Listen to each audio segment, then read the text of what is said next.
Hello, good morning guys. ಇವತ್ತು ಗೋವಾಲಿ third day. ಬೆಳಿಗ್ಗೆ ಎದ್ಬಿಟ್ಟು ನಮ್ಮ ರೂಮ್ ಪಕ್ಕದಲ್ಲೇ ಹಂಗೆ ನಡ್ಕೊಂಬಂದರೆ ಇಲ್ಲಿ ಪಲೋಲಂ ಬೀಚ್ ಕಾಣಿಸ್ತಾ ಇದೆ ನೋಡಿ. ನೆನ್ನೆ ಈವ್ನಿಂಗು ಕೂಡ ಇಲ್ಲಿ ಬಂದು ಇಲ್ಲಿ ಶಾಕಲ್ಲೆಲ್ಲ ಶಾಕಲ್ಲೆಲ್ಲ ಟೈಮ್ ಸ್ಪೆಂಡ್ ಮಾಡಿದ್ವಿ. ಇವಾಗ ಸುಮ್ಮನೆ ಹಂಗೆ ನೋಡ್ಕೊಂಡು ಹೋಗೋಣ ಅಂತ ಇವಾಗ ಪಲೋಲಂ ಬೀಚ್ ಹತ್ರ ಬಂದಿದ್ದೀವಿ. ಮಾರ್ನಿಂಗ್ ವೈಬ್ ಸಕ್ಕತ್ತಾಗಿದೆ ಗೈಸ್. ನೋಡಿ, ಇದು ಪಲೋಲಂ ಬೀಚು. ಸೊ ತುಂಬ ಚೆನ್ನಾಗಿದೆ ನೋಡಿ. ಆ ಕಡೆ ಅಲ್ಲಿ ದೂರದಲ್ಲಿ ಕೊಲಾಂ ಬೀಚ್ ಇದೆ. ಸೊ ನಿನ್ನೆ ಈವ್ನಿಂಗ್ ಕೊಲಾಂ ಬೀಚ್ಗೂ ಹೋಗಿದ್ವಿ. ಅಲ್ಲಿಂದ ಬೋಟಲ್ಲಿ ಕೂಡ ಹೋದ್ವಿ ನಾವು. ಸೊ ಪ್ರೀವಿಯಸ್ ಬ್ಲಾಗಲ್ಲಿ ಅದೆಲ್ಲ ನೋಡಿರ್ತೀರ. ಇವತ್ತು ಥರ್ಡ್ ಡೇಲಿ ಮೊದಲನೇದಾಗಿ ಮಾರ್ನಿಂಗ್ ಇಲ್ಲಿ ಪಲೋಲಂ ಬೀಚ್ ಹತ್ರ ಬಂದಿದ್ದೀವಿ. ಇದು ಮುಗಿಸ್ಕೊಂಡು ನಾವು ಅಲ್ಲೊಂದು ಐಲ್ಯಾಂಡ್ ಕಾಣಿಸ್ತಿದೆ ನೋಡಿ, ಆ ಕಡೆ ಬಟರ್ಫ್ಲೈ ಬೀಚ್ ಇದೆ. ಸೊ ಇವಾಗ ಬೈಕಲ್ಲಿ ಬಟರ್ಫ್ಲೈ ಬೀಚ್ ಹತ್ರ ಹೋಗ್ತೀವಿ. ಸೊ ನೋಡಿ, ಇಲ್ಲೆಲ್ಲ ಲೈನಾಗಿ ಶಾಕ್ ಎಲ್ಲ ಇದೆ.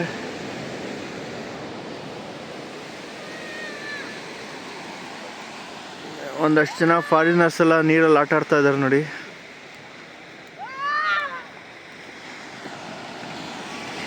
ಬನ್ನಿ ಗಾಯ್ಸ್, ಇವಾಗ ಬಟರ್ಫ್ಲೈ ಬೀಚ್ ಹತ್ರ ಹೋಗೋಣ ನಾವಾಗೆ.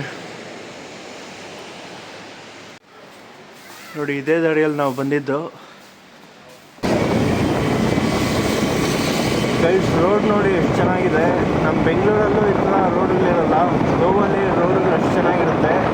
ಒಂದು ಸ್ಮಾಲ್ ರೋಡ್ ಆಗಿದ್ರೂ ಪರವಾಗಿಲ್ಲ, ಅಲ್ಲೂ ಕೂಡ ಟಾರ್ ಹಾಕಿರ್ತಾರೆ.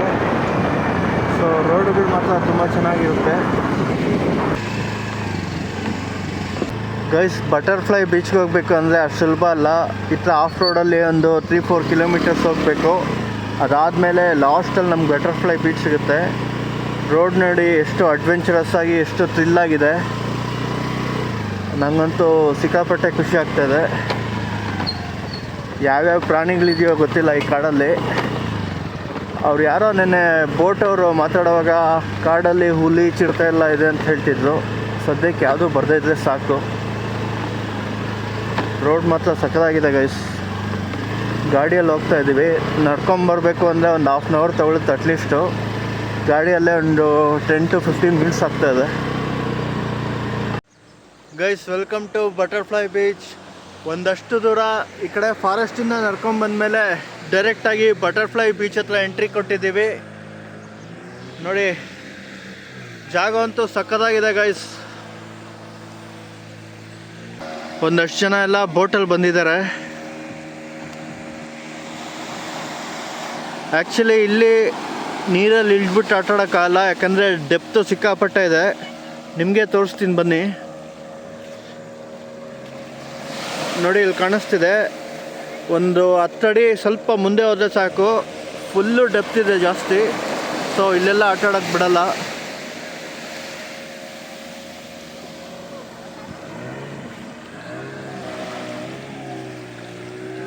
ಸೊ ಬಟರ್ಫ್ಲೈ ಬೀಚ್ ವ್ಯೂ ತೋರಿಸ್ತಾ ಇದ್ದೀನಿ ನಿಮಗೆ.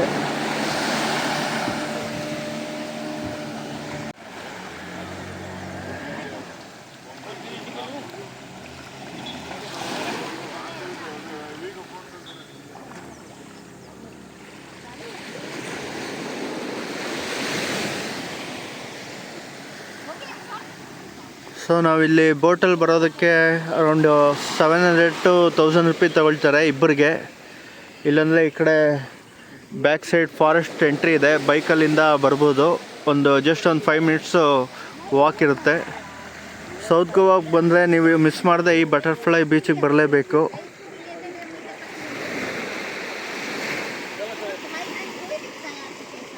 ನೋಡಿ, ಇಲ್ಲಿ ಬಂಡೆಕಲ್ ಮೇಲೆಲ್ಲ ಹತ್ಬಿಟ್ಟು ಸೆಲ್ಫಿ ತೊಗೋಬಾರ್ದು ಅಂತ ಒಂದು ಬೋರ್ಡೇ ಹಾಕಿದ್ದಾರೆ. ಯಾಕಂದರೆ ಅಲ್ಲಿ ಬಂಡೆಕಲ್ ಮೇಲೆ ಹತ್ತಿ ಸ್ಲಿಪ್ ಆದರೆ ಫುಲ್ ಡೆಪ್ತ್ ಇದೆ ಆ ಕಡೆ ಎಲ್ಲ. ಸೊ ಅದಕ್ಕೆ ಒಂದು ಬೋರ್ಡ್ ಹಾಕಿದ್ದಾರೆ. ಸೊ ಯಾರು ಹೋಗಬಾರ್ದು ಅಂತ ಕ್ಲೀನಾಗಿ ಎಲ್ಲ ಕಡೆ ಅಲರ್ಟ್ ಮಾಡಿದ್ದಾರೆ.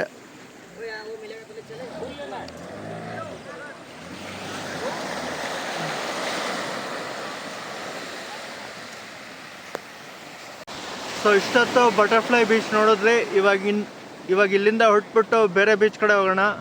ಸೊ ನೀವೇನಾದರೂ ಗೋವಾಗೆ ಬಂದಾಗ ಮಿಸ್ ಮಾಡದೆ ಈ ಬಟರ್ಫ್ಲೈ ಬೀಚ್ಗೆ ಬನ್ನಿ ಅಂತ ಹೇಳ್ತಾ ನೆಕ್ಸ್ಟು ಬೇರೆ ಬೀಚ್ ಕಡೆ ಹೋಗೋಣ ಬನ್ನಿ.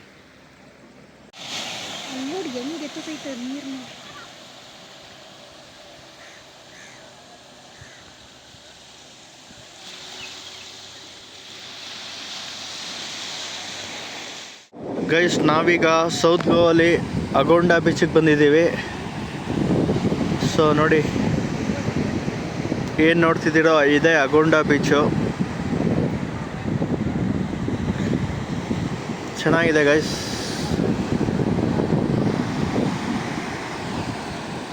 ಬೀಚ್ ತುಂಬ ದೊಡ್ಡದಿದೆ ನೋಡಿ.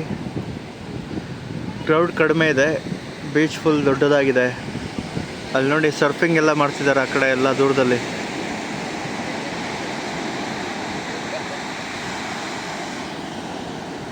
This is Agonda Beach guys. South ಗೋವಲ್ಲಿ ಈ ಬೀಚು ಕೂಡ ಸಿಕ್ಕಾಪಟ್ಟೆ ಫೇಮಸ್ಸು. ಸೊ ಬೆಳಿಗ್ಗೆ ಟೈಮು ಮಧ್ಯಾಹ್ನ ಟೈಮ್ಗಿಂತ ಈವ್ನಿಂಗ್ ಟೈಮು ತುಂಬ ಚೆನ್ನಾಗಿರುತ್ತೆ. ವೆದರ್ ಆಗಲಿ ಮತ್ತು ಇಲ್ಲೆಲ್ಲ ತುಂಬ ಜಾಸ್ತಿ ಜನ ಬಂದಿರ್ತಾರೆ. ಇವಾಗ ಮಾರ್ನಿಂಗ್ ಟೈಮ್ ಆಗಿರೋದ್ರಿಂದ ಜಾಸ್ತಿ ಜನ ಇಲ್ಲ. ಅಲೆ ಜಾಸ್ತಿ ಬರ್ತಾ ಇದೆ. ಸ್ವಲ್ಪ ಜನ ನೀರಲ್ಲಿ ಆಟಾಡ್ತಾ ಇದ್ದಾರೆ ಅಷ್ಟೇ. ಬೀಚ್ ವ್ಯೂ ಅಂತೂ ತುಂಬ ಚೆನ್ನಾಗಿದೆ ನೋಡಿ. ಈ ಕಡೆ ಎಲ್ಲ ದೊಡ್ಡದಾದ ಒಂಥರ ಬೆಟ್ಟ ಎಲ್ಲ ಇದೆ.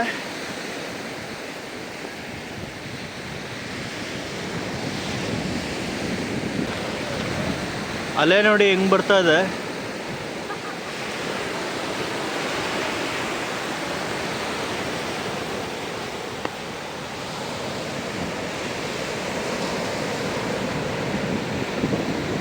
ನಾರ್ತ್ ಗೋವಲ್ಲಿ ನಮ್ಮ ಇಂಡಿಯನ್ಸ್ ಜಾಸ್ತಿ, ಸೌತ್ ಗೋವಲ್ಲಿ ಫಾರಿನರ್ಸ್ ಜಾಸ್ತಿ. ಇವರೆಲ್ಲ ಇಲ್ಲೇ ಮನೆ ಮಾಡ್ಕೊಂಬಿಟ್ಟಿರ್ತಾರೆ. ಇಲ್ಲಾಂದರೆ ಬಂದರೆ ಒಂದು ಮಿನಿಮಮ್ ಒಂದು 1 ಮಂತು 2 ಮಂತು 3 ಮಂತ್ಸ್ವರೆಗೂ ಇಲ್ಲೇ ಸ್ಟೇ ಆಗ್ತಾರೆ. ವರ್ಷಕ್ಕೊಂದು 2-3 ಸಲ ಬರ್ತಾರೆ. ಇನ್ನು ಕೆಲವ್ರು ಜನ ಬೇರೆ ಬೇರೆ ದೇಶಗಳಿಂದ ಎಲ್ಲ ಇಲ್ಲೇ ಬಂದು ಮನೆ ಮಾಡ್ಕೊಂಬಿಟ್ಟಿರ್ತಾರೆ, ಸ್ಟೇ ಆಗಿರ್ತಾರೆ. ಹೆಂಗಿದ್ರು ಇಲ್ಲೆಲ್ಲ ಕಡಿಮೆ ರೇಟಿಗೆ ಹಾಸ್ಟೆಲ್ಸ್ ಎಲ್ಲ ಸಿಗುತ್ತೆ. ಸೊ ಇಲ್ಲೇ ಸ್ಟೇ ಆಗಿರ್ತಾರೆ ನೋಡಿ. ಇಲ್ಲಿ ಎದುರುಗಡೆ ಒಬ್ಬರು ಯಾರೋ ಫಾರಿನರ್ಸ್ ಬರ್ತಾ ಇದ್ದಾರೆ.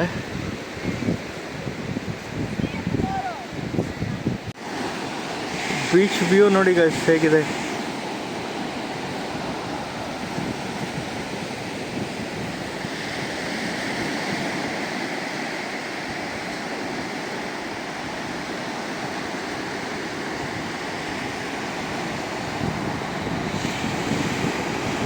ಸೊ ಬನ್ನಿ ಹಂಗೆ ಈ ಕಡೆ ನಡ್ಕೊಂಡು ಹೋಗೋಣ.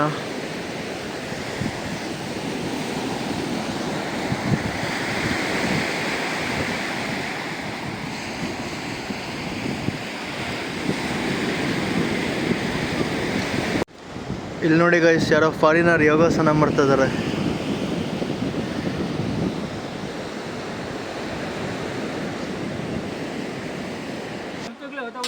ಗೈಸ್, ನಾವು ರೂಮ್ ಚೆಕ್ಔಟ್ ಮಾಡಿಬಿಟ್ಟು ಇವಾಗ ಇಲ್ಲಿ ಕೋಲಾ ಬೀಚ್ ಹತ್ರ ಬಂದಿದ್ದೀವಿ. ಈ ಬೀಚ್ ಹತ್ರ ಬರೋದಕ್ಕೆ ಒಂದಷ್ಟು ದೂರ ಬೈಕಲ್ಲಿ ಆಫ್ ರೋಡ್ ಬಂದ್ವಿ. ಸೊ ಫೈನಲ್ಲಿ ಇಲ್ಲಿ ಕೆಳಗಡೆ ಬೀಚ್ ಕಾಣಿಸ್ತಾ ಇದೆ.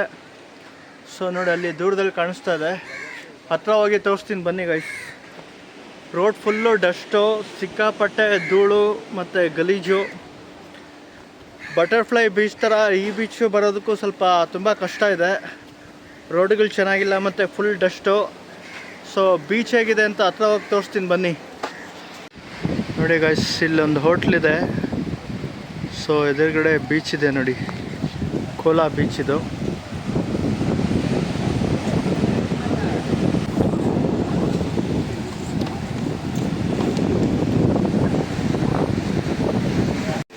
ಸೊ ಗೈಸ್, ಇದೆ ನೋಡಿ ಕೋಲಾ ಬೀಚು. ಬೀಚ್ ಚೆನ್ನಾಗಿದೆ. ಅಲೆ ನೋಡಿ ಹೆಂಗೆ ಬೀಚ್ತಾ ಇದೆ. ಸೊ ಅಲ್ಲೊಂದು ದೊಡ್ಡದಾಗಿ ಬಂಡೆ ಥರ ಕಾಣಿಸ್ತಾ ಇದೆ ನೋಡಿ, ಬೆಟ್ಟ ಥರ. ಅಲ್ಲಿವರೆಗೂ ಫುಲ್ ಇದೆಲ್ಲ ಕೋಲಾ ಬೀಚು. ಈ ಕಡೆ ನಮಗೆ ಅಲ್ಲಿ ಎದುರುಗಡೆ ಕಯಾಕಿಂಗ್ ಆಡೋದಕ್ಕೆಲ್ಲ ಇದೆ. ಸೊ ಅದು ಕೂಡ ತೋರಿಸ್ತೀನಿ ರೀ.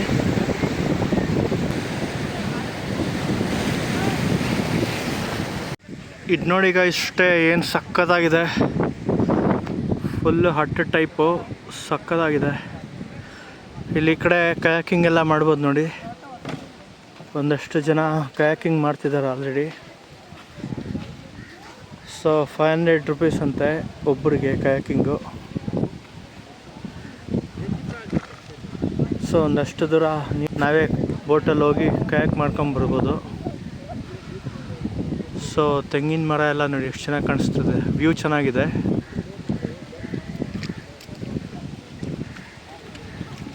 ನೋಡಿ ಇದೇ ಕಯಾಕಿಂಗ್, ಒಬ್ಬರು ಅಥವಾ ಇಬ್ಬರು ಸ್ಮಾಲ್ ಬೋಟಲ್ಲಿ ಕೂತ್ಕೊಂಡು ಹಂಗೆ ಪ್ಯಾಡಲ್ ಮಾಡಿಕೊಂಡು ಬರ್ಬೋದು.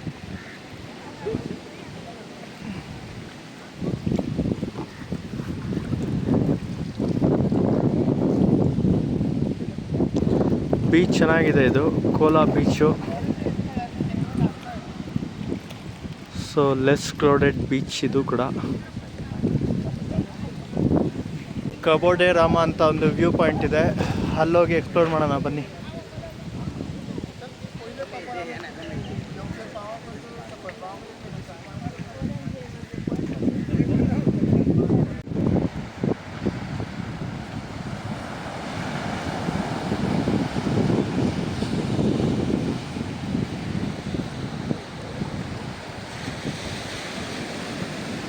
ಗೈಸ್, ನನ್ನ ಕ್ಯಾಪ್ಗೆ ಏನು ಡಿಮ್ಯಾಂಡ್ ನೋಡಿ. ಇಲ್ಲಿ ಯಾರೋ ಒಬ್ಬ ಹುಡುಗ ನಿಮ್ಮ ಕ್ಯಾಪ್ ಕೊಡಿ ಫೋಟೋ ತಗೋಬೇಕು ಅಂತ ಕೇಳ್ಬಿಟ್ಟು ಇಸ್ಕೊಂಡು ಫೋಟೋ ತೆಗೆಸ್ಕೊಳ್ತಿದ್ದಾನೆ. ಸಿಕ್ಕಾಪಟ್ಟೆ ಡಿಮ್ಯಾಂಡ್ ಇದೆ ನನ್ನ ಕ್ಯಾಪ್ಗೆ. ಇದನ್ನು ನಾನು ಲಾಸ್ಟ್ ಟೈಮು ಒಂದು 1 year 2 year ಬ್ಯಾಕು ನಾವು ಫ್ರೆಂಡ್ಸ್ ಎಲ್ಲ ಉಡುಪಿಗೆ ಹೋದಾಗ ಅಲ್ಲಿ ತೊಗೊಂಡಿದ್ದು. ಸೊ ಗೋವಾಗಂತೂ ಸಿಕ್ಕಾಪಟ್ಟೆ ಯೂಸ್ ಆಗ್ತಾಯಿದೆ ನೋಡಿ. ಬೇರೆಯವರೆಲ್ಲ ತೊಗೊಂಡು ಫೋಟೋ ಶೂಟೆಲ್ಲ ಮಾಡಿಸ್ಕೊಳ್ತಿದ್ದಾರೆ, ಫೋಟೋ ಕ್ಲಿಕ್ ಮಾಡ್ಕೊಳ್ತಾ ಇದ್ದಾರೆ. ಗೈಸ್, ನಾವಿವಾಗ ಕಬೋದಿ ರಾಮ ಬೀಚಿಗೆ ಬಂದಿದ್ದೀವಿ ನೋಡಿ. ಫುಲ್ಲು ದೊಡ್ಡದಾದ ಬೀಚ್ ಕಾಣಿಸ್ತದೆ. ಸೊ ಇಲ್ಲಿಂದ ನಾವು ಕೆಳಗಡೆ ಹೋಗ್ಬೋದು, ಒಂದು ಸ್ವಲ್ಪ ಸ್ಟೆಪ್ಸ್ ಇದೆ, ಬಟ್ ತೋರಿಸ್ತೀನಿ ರೀ. ನೋಡಿ ಇಲ್ಲಿ ದ ಕೇಪ್ ಗೋವಾ ಅಂತ ಇದೆ, ಕೆಳಗಡೆ ಹೋಗೋದಕ್ಕೆ ಅಲೋ ಮಾಡ್ತಾ ಇಲ್ಲ. ವಿ ಆರ್ ಟೆಂಪ್ರರಿಲಿ ಕ್ಲೋಸ್ಡ್ ಅಂತ ಹಾಕಿದ್ದಾರೆ ನೋಡಿ. ಏನು ರೀಸನ್ನೋ ಗೊತ್ತಿಲ್ಲ, ವಾಟರ್ ಲೆವೆಲ್ ಜಾಸ್ತಿ ಇದೆ ಅನಿಸುತ್ತೆ. ಸೊ ಇಲ್ಲೆಲ್ಲ ಕಪಲೆಲ್ಲ ಫೋಟೋ ತೊಗೊಳ್ತಾ ಇದ್ದಾರೆ. ಸೊ ಆ ಕಡೆ ಎಲ್ಲ ವ್ಯೂ ಚೆನ್ನಾಗಿದೆ ನೋಡಿ, ಅಲ್ಲೂ ಬೇಕಾದಷ್ಟು ಜನ ಎಲ್ಲ ಫೋಟೋ ತೊಗೊಳ್ತಾ ಇದ್ದಾರೆ. ಬೀಚ್ ಅಂತೂ ತುಂಬ ಚೆನ್ನಾಗಿದೆ ಗೈಸ್, ಇದೂ ಕೂಡ.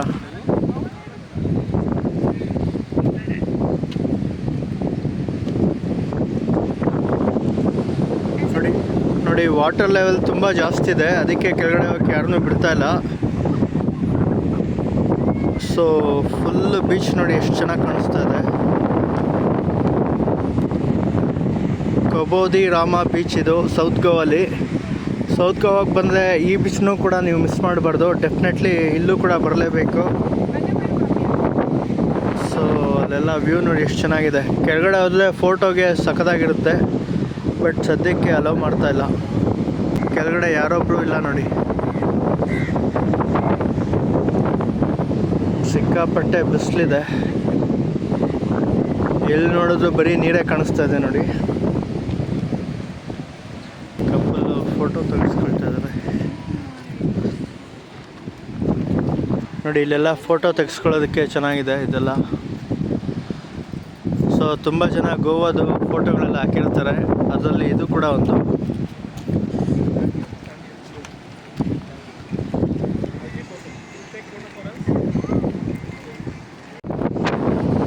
ಸೊ ಗೈಸ್, ನಾವಿವಾಗ ಕಬೋದಿ ರಾಮ ಬೀಚಿಂದ ಹೋಗ್ತಾ ಇದ್ದೀವಿ. ನೆಕ್ಸ್ಟು ನಾರ್ತ್ ಗೋವಾ ಕಡೆ ನಾವು ಹೋಗ್ತಾ ಇದ್ದೀವಿ. ಸೊ ನೋಡಿ ಬೀಚ್ ಸಖತ್ತಾಗಿದೆ, ಫುಲ್ ಜಾಸ್ತಿ ಗಾಳಿ ಇದೆ, ಮತ್ತು ಕೆಳಗಡೆ ಬೀಚ್ ವೇವ್ ಜಾಸ್ತಿ ಇದೆ, ಅದಕ್ಕೆ ಯಾರನ್ನೂ ಮೇಲೆ ಅಲೋ ಮಾಡ್ತಾ ಇಲ್ಲ. ಇಲ್ಲಿಂದ ನಾವಿವಾಗ ನಾರ್ತ್ ಗೋವಾ ಕಡೆ ಹೋಗೋಣ ಬನ್ನಿ.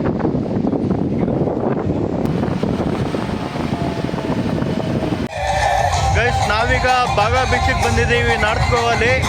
ಸೊ ಇವತ್ತು ಸೌತ್ ಗೋವಿಂದ ಡೈರೆಕ್ಟಾಗಿ ನಾರ್ತ್ ಗೋವಲ್ಲಿ ಬಾಗಾ ಬೀಚಿಗೆ ಬಂದಿದ್ದೀವಿ.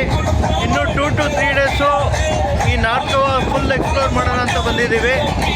ಮೊದಲನೇದಾಗಿ ಇಲ್ಲಿ ನಾರ್ತ್ ಗೋವಲ್ಲಿ ಬಾಗಾ ಬೀಚಿಗೆ ಬಂದಿದ್ದೀವಿ ನೋಡಿ. ಇಲ್ಲೆಲ್ಲ ವೈಬ್ ಯಾವ ಥರ ಇದೆ ಅಂತ ನಿಮ್ಗೆ ತೋರಿಸ್ತಾ ಇದ್ದೀನಿ.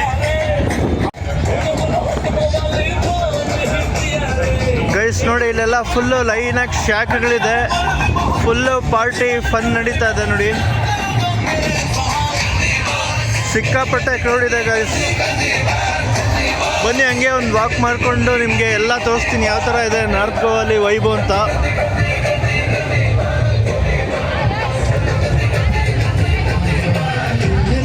ನೋಡಿ ಇಲ್ಲೊಂದು ಫೋಟೋ ಪಾಯಿಂಟ್ ಇದೆ, ಎಲ್ಲ ಫೋಟೋ ಎಲ್ಲ ತಗೊಳ್ತಾ ಇದ್ದಾರೆ ಇಲ್ಲಿ. ಎಲ್ಲ ಡ್ಯಾನ್ಸ್ ಆಡ್ತಾ ಇದ್ದಾರೆ ನೋಡಿ ಇಲ್ಲಿ.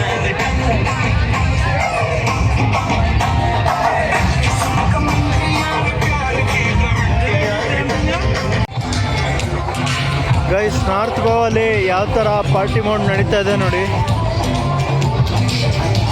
ಸೊ ಈ ಲೈಟಿಂಗ್ಸಲ್ಲಿ ಈ ಬೀಚಲ್ಲಿ ಹಂಗೆ ನಡ್ಕೊಂಡು ಹೋಗ್ತಾ ಇದ್ದೀವಿ.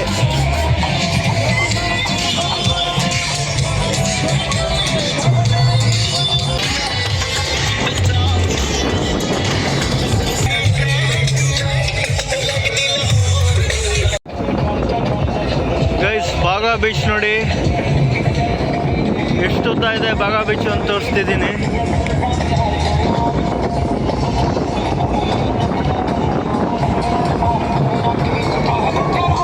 ಈ line full ಲೆಫ್ಟಿಂದ ರೈಟ್ವರೆಗೂ full Baga beach.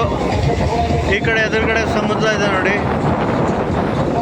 So ನೀರು ಅಲ್ಲೇನೂ ಜಾಸ್ತಿ ಇದೆ.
ನಮ್ಮ ಬೆಂಗಳೂರಲ್ಲಿ MG ರೋಡ್, ಬ್ರಿಗೇಡ್ ರೋಡ್ ಯಾವ ಥರನೋ ಆ ಥರ ಗೋವಾಲಿ, ಎಸ್ಪೆಷಲಿ ನಾರ್ತ್ ಗೋವಾಲಿ ಟೀಟರ್ಸ್ ಲೈನ್ ಆ ಥರ.